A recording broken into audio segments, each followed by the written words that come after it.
La majorité des traders préfèrent perdre de l'argent plutôt que de perdre leur ego. C'est dur à entendre, c'est brutal. Et pourtant, c'est vrai. Si on m'avait dit cette phrase le premier jour où j'ai ouvert un graphique, peut être que j'aurais sauvé des années, des comptes entiers, des nuits où je fixais l'écran comme si le marché allait m'implorer pardon. Peut être que j'aurais évité ce silence lourd qui tombe quand tu sais que tu viens de détruire quelque chose que tu aurais pu empêcher. Mais personne ne me l'a dit. On m'a parlé de stratégie, de pattern, de gestion du risque. Jamais de ça. Jamais du fait que, très souvent, ce n'est pas la perte qui nous détruit, c'est l'idée de devoir reconnaître. Jamais tort. Parce qu'au fond, ce n'est pas l'argent que je cherchais à protéger. Ce n'était pas mon compte.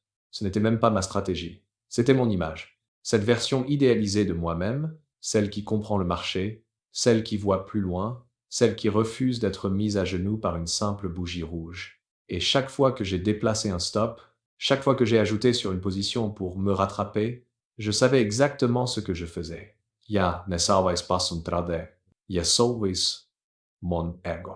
Aujourd'hui, je vais te raconter comment ce mensonge-là m'a ruiné et comment il ruine 99% des traders sans qu'ils s'en rendent compte. Parce que tant que tu refuses cette vérité, le marché se chargera de te l'enseigner d'une manière que tu ne pourras jamais oublier. Je me souviens très bien du jour où j'ai compris, pour la première fois, que je ne combattais pas le marché. Je combattais quelque chose de beaucoup plus intime, beaucoup plus profondément ancré, quelque chose que je n'avais jamais voulu regarder de face. Ce jour-là, ce n'était même pas un grand trade, pas un gros enjeu, pas une configuration exceptionnelle, juste un simple trade sur un lundi après-midi, alors que la lumière de la fenêtre tombait légèrement sur mon bureau et que tout semblait calme, calme à l'extérieur, mais pas à l'intérieur. Je venais d'entrer sur une position que, honnêtement, je n'avais pas préparée. Un trade, de feeling. Tu connais ce type de trade. Celui qu'on prend en se disant je le sens, et il speak. Rien de technique, rien de prévu, rien de propre. Juste une impulsion. Et comme souvent quand on prend une impulsion, le marché m'a corrigé immédiatement. La première bougie est allée contre moi. Puis la deuxième. Puis une mèche basse. Rien de catastrophique, mais assez pour réveiller ce petit nœud dans la poitrine. Ce micro-tremblement dans les mains. Cette micro-voix dans la tête qui murmure « Fermez, tu le sais. Ferme maintenant. This is one C. » Et en même temps, une deuxième voix murmurait autre chose. « Attends, ce n'est rien. Tu ne vas quand même pas couper si vite. Tiens, respire. Ça va remonter.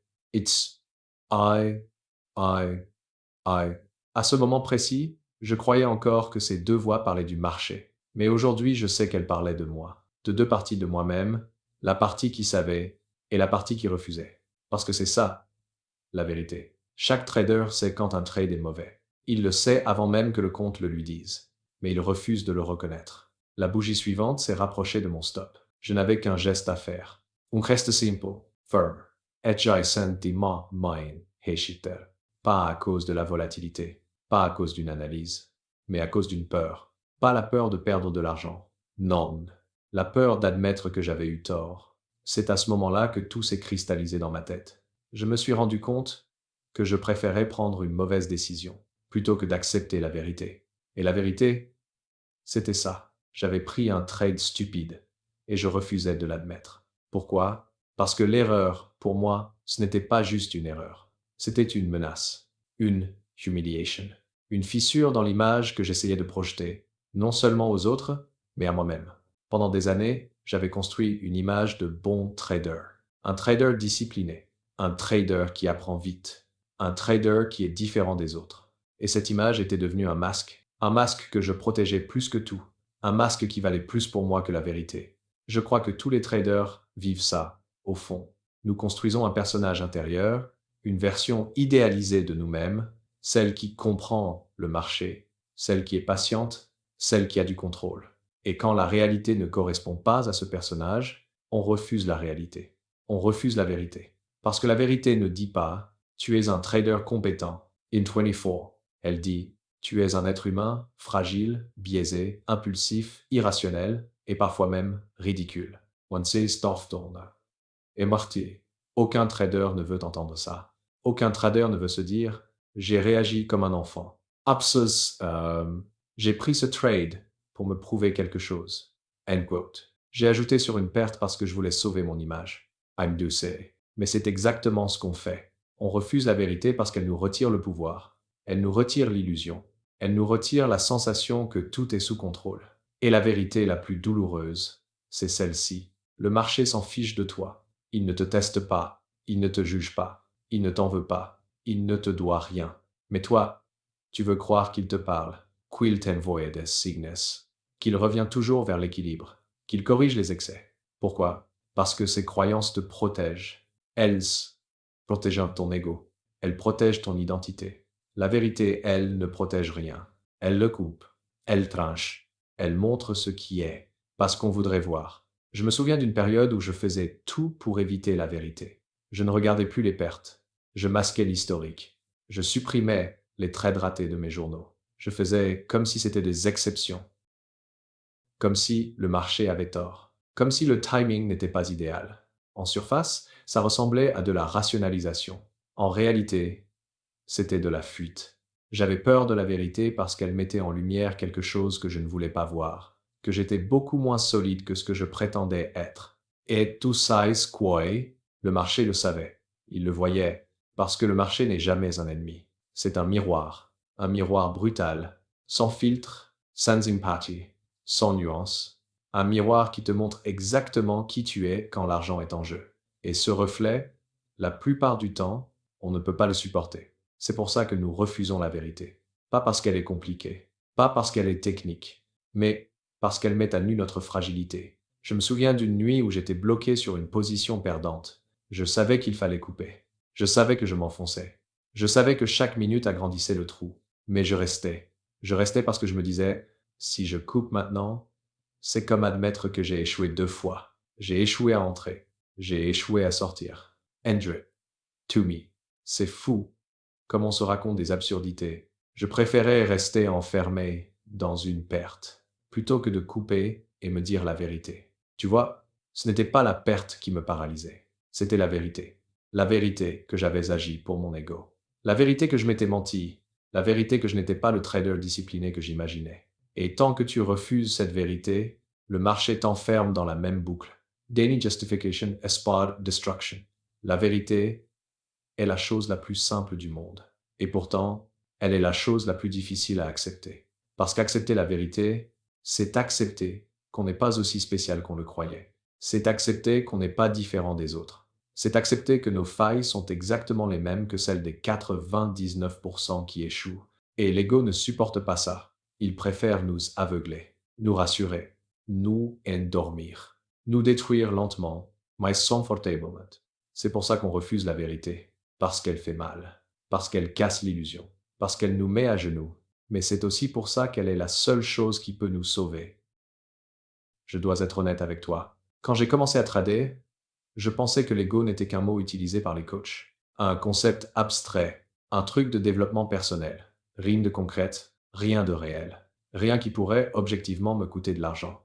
J'étais persuadé que ce qui faisait perdre les traders, c'était une mauvaise stratégie, un mauvais timing, un manque de connaissances, ou une gestion du risque trop faible. Jamais je n'aurais imaginé que le vrai saboteur était en moi. Je croyais que j'étais logique, que j'étais rationnel, que je pouvais analyser le marché froidement, que je pouvais prendre les décisions correctes.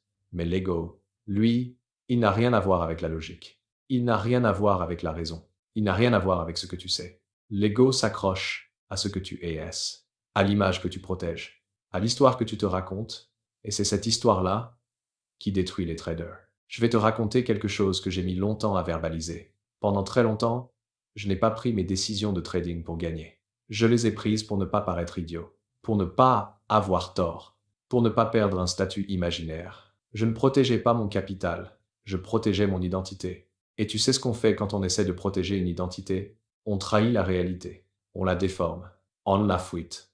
L'ego du trader est un maquilleur professionnel. Il maquille la vérité. Il maquille les chiffres. Il maquille les intentions.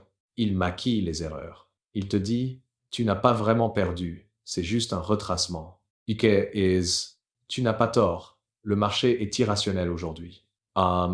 Tu dois tenir, sinon tu sembles faible. Et Steve. Mais le pire dans tout ça, c'est que l'ego ne se présente jamais comme un ennemi.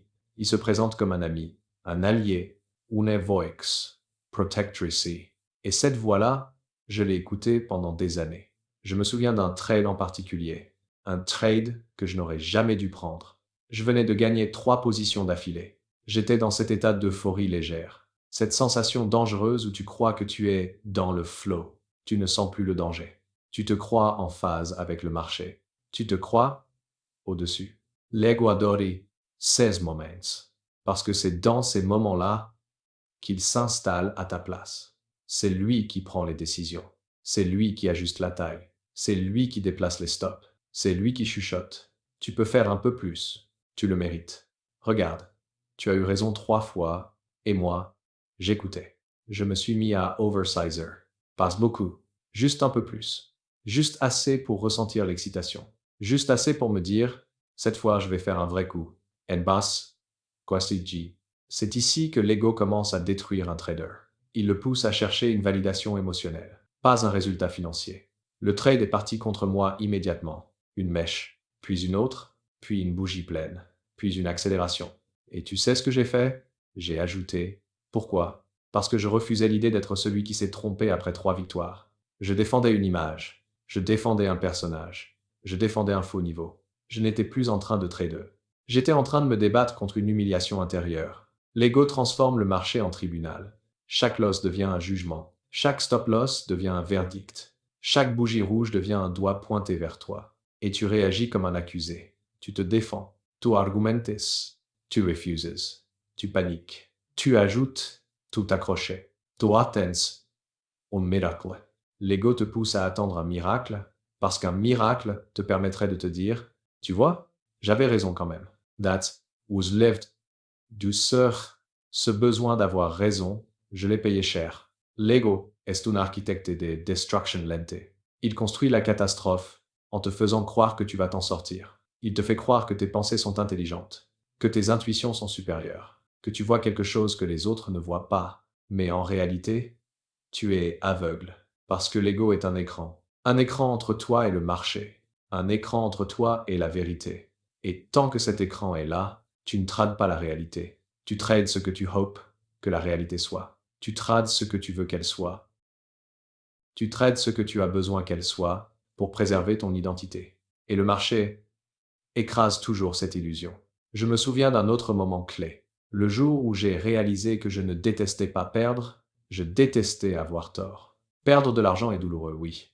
Mais admettre l'erreur est pire. Parce que l'erreur touche ton image, ton histoire, ton statut intérieur. L'ego te fait croire que perdre de l'argent est moins douloureux que perdre ton image. Alors tu fais des choix destructeurs pour sauver cette image. Tu la défends comme si ta vie en dépendait. Mais cette image n'a aucune valeur réelle. Elle n'existe que dans ta tête. Le marché ne la voit pas. Le marché ne la respecte pas. Le marché ne la protège pas. Le marché s'en fout. C'est pour ça que l'ego détruit un trader. Parce qu'il te pousse à défendre quelque chose que le marché ne reconnaît même pas. L'ego refuse les stops. Il refuse les pertes. Il refuse la patience. Il refuse l'incertitude. L'ego veut du contrôle, du respect, une preuve. Il veut pouvoir dire, tu vois, je le savais. Meet, I've not been yet. Et c'est exactement cette phrase qui m'a détruit. Parce que chaque fois que je voulais prouver quelque chose, j'agissais contre le marché. Je m'opposais à lui. Je voulais qu'il se plie à ma vision. Mais le marché ne se plie jamais. C'est toujours toi qui te brises. L'ego détruit un trader en le transformant en combattant, en survivant, en guerrier sans cause, en joueur blessé qui ne veut pas sortir du terrain même après s'être cassé la jambe. L'ego ne te fait pas perdre rapidement. Il te fait perdre lentement, doucement, insidieusement, jusqu'à ce que tu deviennes incapable de distinguer le marché de ton propre reflet. Et tu sais quel est le pire? Ce n'est pas quand l'ego te pousse à perdre. Le pire, le plus dangereux, le plus cruel, c'est quand l'ego te pousse à gagner. Quand tu sautes un stop et que le marché revient. Quand tu ajoutes sur une perte et que cette fois, la correction te sauve. Quand tu fais absolument tout ce qu'il ne faut pas faire et que, par hasard, ça marche, ce jour-là, tu ne gagnes pas. Tu signes esta condamnation parce que tu apprends la leçon la plus meurtrière du trading. Je peux avoir raison même quand je fais des bêtises. You will eat. C'est ça, le poison ultime. Le poison qui détruit lentement. Le poison qui te donne l'impression d'être spécial, d'avoir un instinct, d'être différent. Et ce poison m'a presque tué comme trader. L'ego détruit un trader en silence, sans bruit, sans violence visible. Il détruit en chuchotant. Et tu ne sais que tu es détruit que lorsque ton compte n'a plus rien à donner. Il m'a fallu des années pour comprendre que je ne reproduisais pas 1000 erreurs différentes. Je reproduisais une seule et même erreur. On bouclait. Encore. Et encore. Et encore. J'avais l'impression d'être incohérent, dispersé, imprévisible. Mais en réalité, j'étais d'une régularité effrayante. Mes pertes avaient un schéma, une forme, une cadence, une mécanique interne parfaitement structurée, et cette mécanique-là, je ne la voyais pas. Tu sais pourquoi? Parce que ce cycle psychologique invisible n'était pas écrit sur les graphiques. Il était écrit en moi, dans mes réactions, mes peurs, mes besoins, mes illusions. Et tant que je refusais de voir mon propre fonctionnement, je ne pouvais pas comprendre ce que le marché essayait de me montrer. Je vais te raconter le cycle. Le cycle exact qui m'a détruit et qui détruit 99% des traders. Le cycle que personne ne reconnaît parce qu'il est trop intime, trop humiliant, trop vrai. Ce cycle commence toujours de la même façon. Une micro-victoire. Ah oui, tu has been entendu. Pas une grosse victoire, pas une série exceptionnelle. Juste une petite. Une bougie propre. Un scalp réussi. Un trade parfaitement exécuté selon ton plan. Et tu sais ce qui se passe à ce moment-là? Tu te redresses un peu sur ta chaise. Ta respiration devient plus profonde. Tes épaules se relâchent. Tu sens une petite chaleur dans le sternum. Une sensation de contrôle. Une impression de justesse. Une microdose d'euphorie. Cette sensation, elle dure moins de 5 secondes. Mais elle est assez forte pour dérégler ton cerveau. Parce qu'à cet instant précis, une voix interne murmure. Tu vois, tu y arrives. Is get to be. Et cette phrase, ce petit murmure anodin, c'est lui qui déclenche tout. Je sais ce que ça paraît ridicule. Comment 5 secondes peuvent-elles détruire un trader? Comment une petite victoire peut-elle mener à la catastrophe? Mais c'est précisément là que le piège commence. Ce micro-gain active une drogue dans ton corps, la dopamine. Et la dopamine n'est pas une récompense. C'est un signal. Un signal qui dit « continue, recommence, améliore, et tsontele ». Un signal qui crée une attente, un besoin, une pression. Après une micro-victoire, tu crois que tu es dans le bon rythme. Tu crois que tu comprends le marché aujourd'hui. Tu crois que tu es aligné, que c'est ta journée. Et alors, le cycle s'enclenche. PHAS1, la surconfiance délicate. Ce n'est pas une arrogance brutale. Ce n'est pas un excès visible. C'est une surconfiance légère, subtile, comme une brume qui recouvre ton jugement. Tu te dis, je vais juste en prendre un autre. And when you works, FT, juice, c'est le bon moment. I talk intended. Je suis dans le flow. Is wiggled. Tu te sens calme. Mais ce calme est un piège. Tu n'as pas l'impression d'être impulsif. Tu n'as pas l'impression de forcer. Mais tu ne te rends pas compte que ta perception est déjà faussée. Tu ne regardes plus le marché pour ce qu'il est. Tu le regardes pour ce qu'il t'a fait sentir. Et la sensation prend le contrôle. Pace 2 liters oversized progressive. C'est là que l'erreur commence réellement. Pas d'un coup. Pas avec une énorme taille. Non, avec juste un peu plus. 10%. 10%. Riem de grave. Et non thanks. Tu te dis que tu veux maximiser la bonne dynamique, que c'est logique, que, statistiquement, tu es chaud. Tu te racontes une histoire douce, une histoire fausse. Parce que l'oversize n'est jamais une décision technique. C'est toujours une décision émotionnelle. L'aguadore, chete phase. Il te dit, tu peux le faire. Et dis-moi sama, me too OBT. Tu maîtrises aujourd'hui. We base on why. Is a B. C'est une opportunité. On le faut. Et tu bois ces mots comme un enfant. Tu obéis. Tu augmentes. Tu dépasses ton plan. Tu dévies. À partir de là, tu n'es plus dans le marché. Tu es dans ton propre film. PHAZ, 3 litres, erreur impulsive. C'est ici que tout bascule. Pas dans la perte. Pas dans la panique. Mais juste avant. Le moment exact où ton doigt se rapproche de la souris et clique sans que ta tête soit réellement présente. C'est rapide. Presque imperceptible. Un geste mécanique. Un réflexe. J'ai longtemps cru que c'était un geste incontrôlé. Un automatisme. Une sorte d'impulsion. Mais aujourd'hui, je sais que ce geste n'est pas involontaire. Il est inconscient. C'est ton ego qui clique. Pas toi. Toi. Tu arrives après. Tu arrives pour justifier, pour expliquer, pour faire sens. Mais le clic vient d'ailleurs. Il vient de cette partie de toi qui veut reproduire la sensation de la micro-victoire. Il vient de cette partie qui veut prouver quelque chose. Il vient de cette partie qui refuse de redescendre. À cet instant, tu ne trades pas. Tu chasses une émotion. PHAISE 4. La perte. Inévitable. Le trade part contre toi. Évidemment, tu le savais avant même d'entrer. Tu le sens dans ta poitrine. Tu le sens dans la chaleur de tes joues. Tu le sens dans la façon dont ton regard se fixe, Doppler Temps, sur une bougie qui ne veut rien dire. Cette perte n'est jamais violente au début. Elle est lente. Elle est progressive. Elle te laisse de l'espace pour réfléchir, pour agir. Mais tu ne fais rien. Pourquoi? Parce que tu espères. Tu ne vois plus les probabilités. Tu ne vois plus la logique. Tu ne vois plus les signaux. Tu vois ce que tu veux voir. Une chance que le marché corrige pour te sauver. Tu n'attends plus un mouvement rationnel. Tu attends une rédemption. Une absolution. Un pardon. C'est de la spiritualité, pas du trading. PHAS 5. Le déni total. C'est là que ça devient dangereux. Tu commences à dire des phrases comme « ce n'est pas si grave ». Don't. C'est juste temporaire. And comes to say, je vais laisser respirer. If you want to hate, il n'y a pas de raison de couper si vite. Ah là, tu sais très bien que tu mens. Tu le sens. Tout l'intense. Tu le reconnais.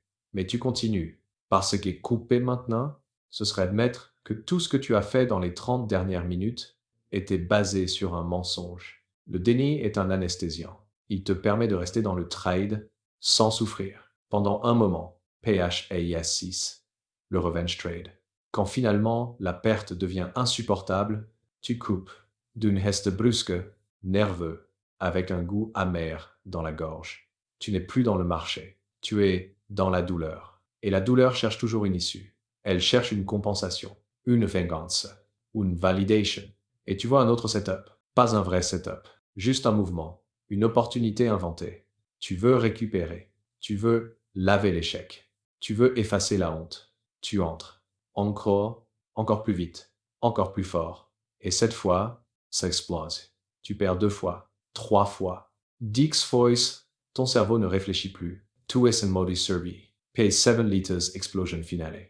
La destruction est rapide, immédiate, implacable. Ce n'est plus un cycle, c'est une chute libre. Tu réalises ce que tu viens de faire. Tu réalises que tu as détruit en 30 minutes ce que tu as mis 3 semaines à construire. Tu réalises que tu n'as plus aucune excuse, plus aucun refuge, plus aucun filet. Le marché t'a forcé à regarder la vérité. Et la vérité est nue, brutale, implacable. Tu n'es pas tombé parce que tu ne sais pas trader. Tu es tombé parce que tu es prisonnier d'un cycle psychologique que tu refuses de voir. PHAS, oui. Le regret écrasant. À ce moment-là, tu n'es plus trader. Tu es un être humain brisé. Tu regardes ton écran vide. Tu regardes ton solde. Tu regardes ta main qui tremble et tu te dis la phrase que tous les traders prononcent. Comment j'ai pu être aussi idiot? I want to div intelligence with 5 sound.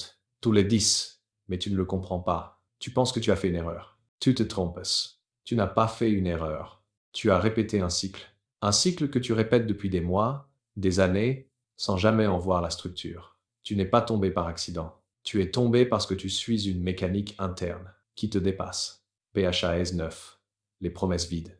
Tu fermes ton ordinateur. Tu soufflais. Tu écris dans ton journal. Je ne referai plus jamais ça. Edition by time in 25-5. Mensonge. Un mensonge sincère, mais un mensonge quand même. Parce que tu crois que tu as compris, mais tu n'as rien compris. Tu n'as vu que la surface. Tu n'as pas vu le cycle. Tu n'as pas vu la vraie cause. Tu n'as pas vu ce qui s'active en toi, avant même que tu touches la souris. Tu penses que le problème, c'est le revenge trade. Ce n'est pas vrai. Le revenge trade n'est qu'une conséquence. La vraie cause, c'est la micro-victoire initiale et ce qu'elle réveille en toi. PHAS 10. Le reset inutile. Le lendemain, tu recommençais. Tu te dis, nouvelle journée, nouveau départ. Et I sais, mais ce n'est pas un nouveau départ. C'est le même cycle, avec un nouveau décor, un nouveau prétexte, une nouvelle excuse. Le cycle psychologique invisible ne se réinitialise pas. Il ne meurt jamais. Il se répète tant que tu refuses de le voir. Et tant que tu ne le vois pas, tu restes piégé, parce qu'on ne peut pas sortir d'une prison, qu'on refuse de reconnaître. Il y a un moment dans la vie d'un trader où la douleur devient trop lourde pour être ignorée, trop répétée, trop familière. Un moment où la défaite cesse d'être un accident et devient un message. Ce moment-là, je l'ai vécu. Pas une seule fois, plusieurs fois. Et chaque fois, j'ai essayé de faire ce que font tous les traders. Corriger la surface, changer de stratégie, change the time frame, changer d'indicateur, change the routine. Je croyais que le problème était technique, que je n'avais pas la bonne méthode, la bonne entrée, le bon système. Je voulais réparer mes pertes, comme on répare une fuite dans un tuyau, en ajoutant un patch, un filtre, un nouvel outil, une petite, quelque chose. Mais la vérité, c'est qu'on ne peut pas réparer un mensonge. On ne peut que le voir et le laisser mourir. Sortir du mensonge intérieur, c'est peut être l'étape la plus difficile du trading. Parce que, pour sortir d'un mensonge, il faut d'abord accepter qu'on s'en ait raconté un. Et tcha, l'ego déteste. Je me souviens d'une soirée où j'ai compris que je n'avais plus d'échappatoire. Pas parce que j'avais perdu beaucoup, pas parce que j'étais à sec. Non. Parce que je savais, pour la première fois, que je n'avais plus envie d'éviter la vérité. Je suis resté devant mon écran éteint, une pièce silencieuse, des graphiques encore imprimés dans ma tête, des bougies rouges défilant dans ma mémoire comme un film qui refuse de s'arrêter. Et je me suis posé une question simple, une question que je n'avais jamais eu le courage de formuler. Pourquoi est-ce que je n'arrive pas à être honnête avec moi-même? Et after cette question, elle m'a transpercé, parce qu'elle révélait quelque chose que je savais depuis longtemps, mais que je n'avais jamais osé formuler. Je n'étais pas malhonnête avec le marché. Je ne trichais pas. Je ne mentais pas aux autres. Je me mentais à moi-même. Je me protégeais contre quelque chose que je ne voulais pas voir. Une vérité qui faisait vaciller mon identité. Une vérité qui me mettait à nu. Je me suis rendu compte que je n'acceptais pas mes pertes, non pas parce qu'elles étaient trop grandes, mais parce qu'elles étaient trop significatives. Elles signifiaient « Tu n'es pas celui que tu crois ». Is one server, deva. Tu n'es pas aussi bon que tu te racontes. Et too much more. Tu n'es pas différent des autres. Is but. I take. Et ces phrases-là étaient plus douloureuses que n'importe quelle perte financière. Alors j'ai fait ce que je n'avais jamais fait auparavant. Je me suis assis avec la vérité, sans chercher à la changer, sans chercher à la diluer, sans chercher à l'expliquer. Juste la regarder. Et la vérité était simple, froide, nue. Je ne perdais pas parce que je manquais de compétences. Je perdais parce que je refusais de voir qui j'étais quand je perdais. Cette phrase-là a été le premier pas vers la liberté. Parce que tant que tu refuses de voir ta propre dynamique psychologique, tu te bats dans le noir, tu tires au hasard. Tu réagis, tu paniques, tu compenses, tu survis. Tu n'avances pas. Sortir du mensonge intérieur, ce n'est pas devenir meilleur. C'est arrêter d'être faux. C'est arrêter de prétendre. C'est arrêter de jouer un personnage intérieur qui n'existe que dans tes fantasmes. Et ça commence par un acte simple, mais brutal. Accepter sa petitesse. Accepter que tu n'es pas spécial. Accepter que tu es biaisé. Accepter que tu es fragile. Accepter que tu aspères. Accepter que tu veux avoir raison. Accepter que tu veux être admiré. Accepter que tu veux être celui qui comprend. C'est humiliant. C'est violent. Ça met un genou à terre. Ça enlève toutes les couches. Ça expose tout. Mais c'est la seule manière d'avancer. Parce que tant que tu refuses de voir ton ego, tu restes son esclave. Il y a une phrase que j'ai écrite un soir, dans un carnet, que je n'ai jamais montré à personne. Je ne sais pas d'où elle est venue. Je l'ai écrite instinctivement. Elle disait « Le marché n'est pas là pour me valider. Il est là pour me révéler. And about is it. » Cette phrase a tout changé. Parce que si le marché révèle, alors chaque perte révèle quelque chose. Chaque panique révèle quelque chose. Chaque revenge trade révèle quelque chose. Chaque impulsion révèle quelque chose. Pas sur les bougies, pas sur les graphiques, pas sur les setups, sur moi. Quand j'ai compris ça, j'ai commencé à utiliser mes pertes comme des radiographies. Chaque perte devenait une fenêtre ouverte sur une partie de moi que je n'avais jamais regardée. Pourquoi j'ai ajouté ici? Pourquoi j'ai paniqué là? Pourquoi j'ai surréagi? Pourquoi j'ai ignoré mon plan? Et chaque réponse me conduisait à la même conclusion. Parce que j'essayais de m'accrocher à une identité qui n'existe que dans ma tête. Et quand cette identité a commencé à tomber, tout a changé. Pas petit à petit, d'un coup. Parce qu'en réalité, ce n'est pas la discipline qui manque aux traders. Ce n'est pas la stratégie. Ce n'est pas la technique. Ce qui manque, c'est la lucidité. La lucidité d'admettre qu'on se ment, La lucidité d'admettre qu'on résiste à la vérité. La lucidité d'admettre qu'on confond l'argent avec l'estime de soi. Le jour où j'ai arrêté de me mentir, le trading est devenu simple, pas facile et simple. Je coupais quand il fallait couper. J'attendais quand il fallait attendre. Je renonçais quand il fallait renoncer. Je prenais les setups que j'avais promis de prendre au lieu d'inventer des opportunités. Tout ça, non pas parce que j'étais devenu meilleur, mais parce que j'étais devenu plus transparent. Tu veux savoir ce que ça fait d'être enfin transparent avec soi-même? Ça fait peur au début, parce que tu perds toutes les illusions, tu perds le confort des histoires, tu perds le masque, tu perds la petite voix qui te rassure. Mais derrière cette peur, il y a une liberté que je n'avais jamais connue. La liberté de ne plus avoir besoin d'avoir raison. La liberté de ne plus devoir prouver quoi que ce soit. La liberté de ne plus être un personnage et d'être juste un trader. Un trader qui regarde le marché, pas un trader qui se regarde dans le marché. Et c'est là que tu commences réellement à gagner. Pas plus, pas plus vite, pas plus fort. Non, tu commences à gagner différemment, avec moins de bruit, moins de chaos, moins d'émotions parasites. Tu gagnes parce que tu n'es plus en réaction, tu n'es plus en défense, tu n'es plus en quête d'approbation intérieure, tu n'es plus en guerre contre toi-même. Tout trades. Juste ça, avec lucidité, avec présence, avec vérité. Et la vérité, j'étais cha. Quand ton ego tombe, le marché devient enfin respirable. Je ne te dis pas que la vérité ne fait pas mal. Elle fait mal, très mal. C'est une brûlure, une incision, une cassure intérieure. Mais c'est une douleur utile, une douleur qui libère, une douleur qui ouvre, une douleur qui t'arrache de la prison où tu t'enfermais depuis des années. Aujourd'hui, si je devais résumer tout ce chemin, tout ce chaos, tout ce cycle, tout ce mensonge intérieur, en une seule phrase, ce serait celle-ci. Le trading ne demande pas d'intelligence. Il demande de l'honnêteté. Et l'honnêteté commence là où ton ego finit.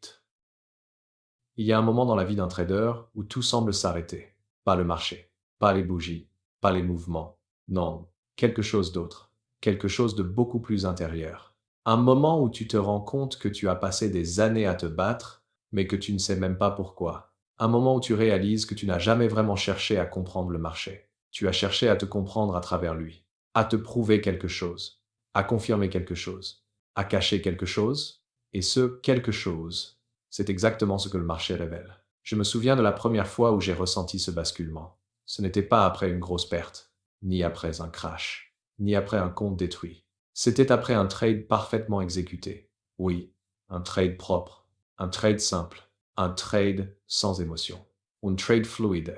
Je n'avais pas gagné beaucoup. Ce n'était pas spectaculaire. Ce n'était pas glorieux. Ce n'était même pas satisfaisant. C'était neutre. Et cette neutralité-là m'a frappé de plein fouet. Parce que pour la première fois, je n'avais rien ressenti. Ni euphorie, ni excitation, ni validation, ni adrénaline. Juste un silence intérieur. Et ce silence-là, ya n'elaves, ya me sombre. J'ai compris ce jour-là que j'avais passé des années à confondre émotion et présence. J'ai cru qui trader, c'était ressentir, sentir le marché, sentir le momentum, sentir les opportunités, mais ressentir est souvent une manière de dire « je suis sous l'emprise de quelque chose ». If you don't with five, la vraie présence n'est pas un ressenti violent, c'est un calme, un vide, une distance. Le marché monte, calmé. Le marché descend, calmé. Tu es en position, calmé. Tu sors, calmé. Si calmé, il ne vient pas de la discipline. Il vient de la transformation. Et la transformation commence le jour où tu arrêtes de faire du marché. Un miroir de ton ego. Je me souviens d'un soir où j'ai réalisé que pour la première fois, je n'avais pas cherché à prouver quoi que ce soit. Je n'avais pas cherché à bien faire. Je n'avais pas cherché à m'en sortir. Je n'avais pas cherché à rattraper. Je n'avais pas cherché à éviter la honte. J'avais juste exécuté. Simplement, exactement comme prévu. Sans beauté, sans drame, sans lutte. Et j'ai compris que le véritable ennemi du trader, ce n'est ni la volatilité, ni le bruit, ni les faux signaux, ni la manipulation, ni les stop hunts. Le véritable ennemi, c'est le besoin d'en faire une histoire. Parce que tant que tu fais du marché une histoire, tu restes prisonnier de cette histoire. Tu deviens personnage, tu deviens protagoniste, tu deviens victime, tu deviens héros, tu deviens narrateur. Mais tu ne deviens jamais un trader. Les traders qui survivent ne sont pas ceux qui ont les meilleures stratégies, ni ceux qui ont les meilleurs indicateurs, ni ceux qui anticipent le mieux. Les traders qui survivent, ce sont ceux qui ont arrêté de se raconter des histoires. Ils ne disent plus « c'est ma journée, I'm close, je le sens bien, the seat, the seat, le marché me teste, is in, je vais me rattraper, the not affected be, le marché me doit, by the, ils ne disent plus rien. Ils observant, ils agissent, ils ajustent, ils scoopent, ils attendent, et surtout, ils se taisent à l'intérieur. N'avais jamais compris ça, parce que je croyais que penser beaucoup, c'était être intelligent. Je croyais que senti beaucoup, c'était être connecté. Je croyais que vouloir beaucoup, c'était être motivé. Mais le marché ne récompense pas. Les penseurs excessifs, les sensibles agités, les motivés désespérés. Il récompense les clairs, la sobre, les transparents, les silencieux. Ce silence intérieur, je l'ai découvert un jour presque banal.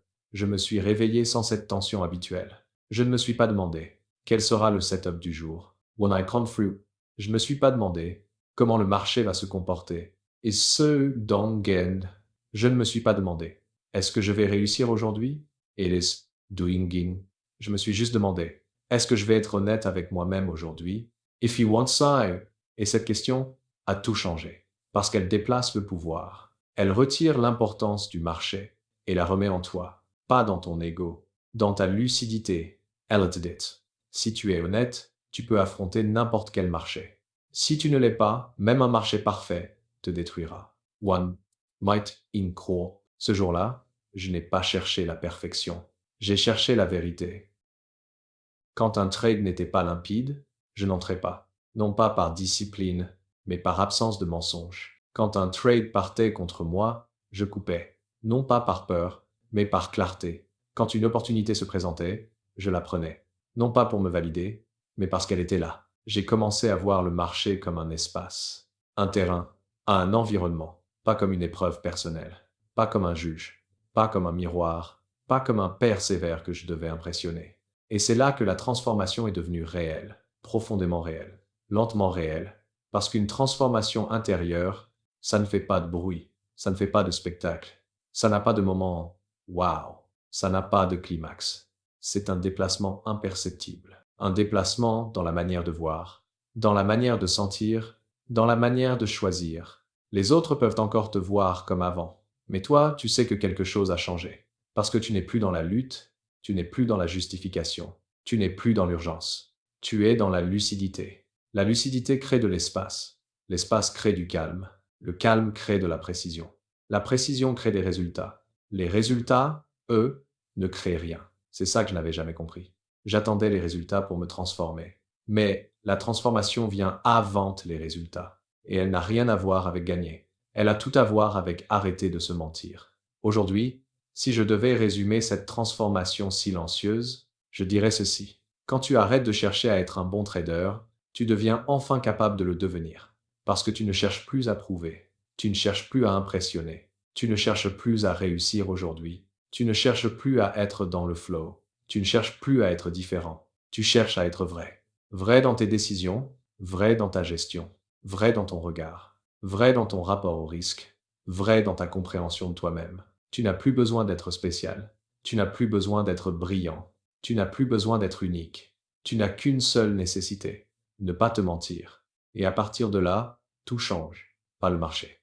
Tu deviens le type de trader qui survit, le type de trader qui voit, le type de trader qui coupe, le type de trader qui attend, le type de trader qui comprend que le trading n'est pas une quête d'excitation, mais une quête de vérité.